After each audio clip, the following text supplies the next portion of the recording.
Hey Blender users, it's Mike again. Today I'm going to be creating a tutorial to show you how to make kind of like a wall that's been blown up by an explosion or something like that, okay? I'm going to, this will be the end product, but I'm also going to show you how to make it look like part of a building has just been blown away also, okay? So I'm just going to create new. Alright, first thing I'm going to do is I'm going to show you guys how to create that building that's been blown away. I'm going to go to edit mode, and I'm going to subdivide by hitting W, and I'm going to change the number of cuts to 10. That's not quite enough, so let's go ahead and subdivide again. Instead of you can't add more because 10 is the most, so we have to subdivide again. And that looks like it's good. I'm going to push T to get rid of that panel. I'm going to hit Z to go to wireframe mode. Sorry if I'm going a little fast. I'm going to try to fit a lot into this tutorial, and I don't want to be too long. So, okay, what we're going to do is we're going to just select all by hitting A, and we're going to hit C to get circle select mode. And we're just going to basically select the object or the area of the building that's being blown apart. Okay? So now I'm gonna go, that looks good from this angle. Let's go to the top view. Now we don't want the same area to be blown out of the entire building. We want that to be different because it's realistic is different. So let's hit C to go to circle select, and I'm going to click the scroll on your mouse, and that's going to deselect. So I'm just going to go like this and make a nice little funnel shape type deal. Okay, and that's good. I'm going to go to the side view now by hitting 3 on the numpad, and I'm going to do the same thing on the side here. I'm going to go circle select, and I'm going to deselect all of this here, and I'm just going to change it up a little bit and go like that. That way it's not perfect, but it looks pretty good, I think. Okay, and we're just going to delete it, and make sure you delete faces. If you delete edges or vertices, you're gonna have a few mistakes here and there that just don't look that good. So delete faces, and that's pretty much our shape now. That's what it's gonna be looking like, but it's flat walls, and we don't want that. So let's go to modifier, add modifier, solidify, and we're gonna change the thickness to about 0.1. That looks good for now. So now we got some walls, and a chunk of the building's been blown out. Let me move my light around so you guys can see what it looks like when we render it. And there you go. You've got a section of your building just blown away. Okay? Now next thing I'm going to do is I'm going to show you guys how to create a wall that's been blown away. And just going to delete that. I'm going to go Shift A, and I'm going to add a plane. Rotate by hitting R, on the X axis by hitting X, and 90 degrees. I'm going to hit 0 on the numpad to go to camera mode, and I'm going to scale up our plane about like that. That's fine. I just want it big enough so we can see it when we render it. Okay? Go to front view again by hitting 1 on the numpad, and edit mode. Hit T to bring up this again. I'm going to subdivide this 10 times, and one more time for good luck.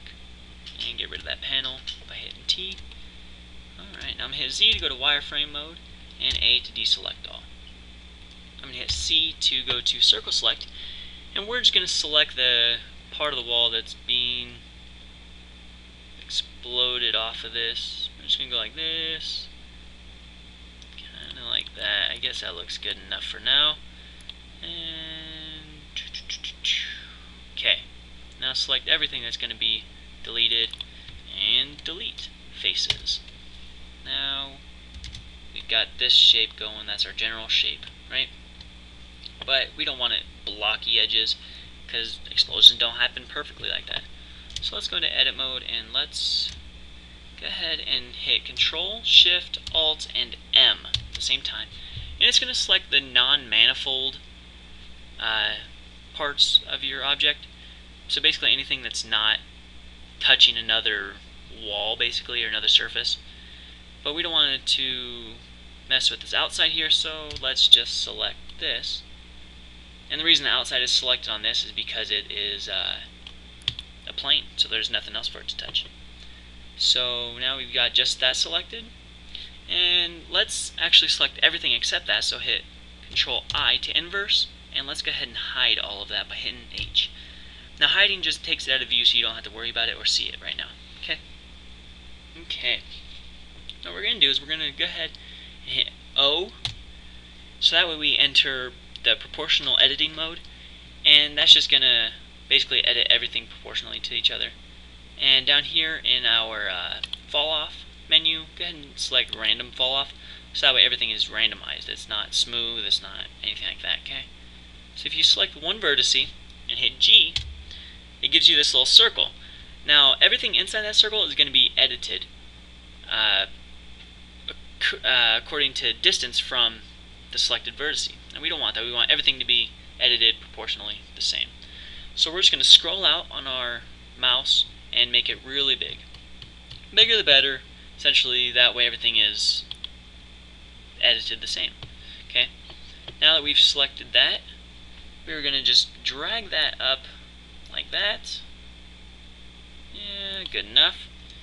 And we are going to hit Alt-H, and let's take a look.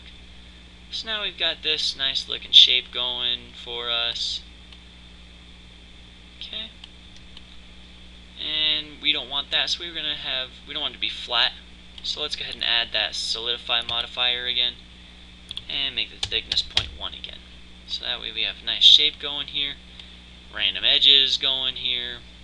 Looks good to me, I think. Okay, now let's go ahead and add a texture to this. Let's apply the modifier first. Now let's add a material and add a texture. And instead of clouds, we're going to want image. Okay. Now scroll down, and for image, we are going to hit new. Oops, we don't want new. I lied. What do we want? We want to open. And I've just downloaded a simple brick pattern off the internet.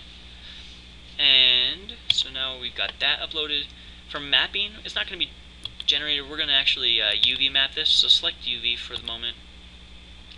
Let's scroll down here to image mapping. For repeat, we want X to be 5 or 6. You know, something that's going to make the image repeat a whole bunch. That way, the bricks are actually smaller, making the wall look a lot bigger. Because if we have these small in or like 1, the bricks should be huge, and it's just not going to look good. So let's just make those real small. And under influence panel, let's select geometry normal and change that to about 2. That's just going to give us nice depth of field, so that way it's not a flat texture. Okay. So what we're going to do is we're going to come up here and click and create another window. This window is going to be our UV image editor, so select that. And we don't want our rendered image of our building, so we're going to select this little picture guy here and select bricks. Okay, so now we got our nice bricks here. Let's go edit, and Z, let's just A to select all, and U. And we're going to unwrap this like it's a cube, and that's just probably best. I'm just going to scale this down a little bit like that, so everything is on our image.